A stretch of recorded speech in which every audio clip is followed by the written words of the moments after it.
আরংঘাটা যুগল কিশোর মেলার ভিতরে এত জল কোথা থেকে এলো? আমার প্রিয় সব বন্ধুগণ, তোমরা কেমন আছো? দেখতেই পাচ্ছ অলরেডি আমরা যুগল কিশোর মেলায় চলে এসেছি। মেলায় ঢুকতে না ঢুকতে এই শিব বাবার সাথে দেখা হয়ে গেল। বাবা বলছে অনেক ঘেমে গেছিস, তুই কপালটা ভালো করে আগে মুছে নে, তারপর খুব সুন্দর করে তোকে আমি একটা তিলক পরিয়ে দেব।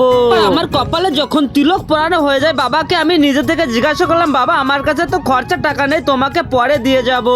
শিব বাবা খুব সৎভাবে আমাকে বললো, তোমাকে আমি টাকা দিতে বলেছি, আমার কারোর কাছে থেকে টাকা লাগবে না। যাই হোক বন্ধুগণ, এই শিব বাবার কথা শুনে আমি অনেক মুগ্ধ হয়ে গেলাম। তারপর আমি আবারও বাবার কাছে গেলাম, আর আমার আর বাবার মধ্যে কি হলো তোমাদেরকে পরের পার্টে জানিয়ে দেওয়া হবে। তারপর বাবার কাছে যখন আমি আড়াল হয়ে গেলাম, খুব জোরে দমকা হাওয়া দিয়ে বৃষ্টি হতে লাগলো, আর কিছু সময়ের মধ্যে মেলার ভিতরে হাঁটু জল জমে গেল। যাই হোক, এখন যেহেতু মেলার ভিতরে অনেক জল জমে গেছে, তাই বেশি ঘোরাঘুরি করা যাবে না। এখন যেহেতু আমরা বাড়ি চলে যাব, এই জন্য ভাবছি এই ঠান্ডার মধ্যে বাড়ির জন্য কিছু গরম গরম জিলাপি নিয়ে যেতে হবে। এরপর আমরা 1 কেজি জিলাপি নিয়ে বাড়ি যাওয়ার জন্য রওনা হলাম।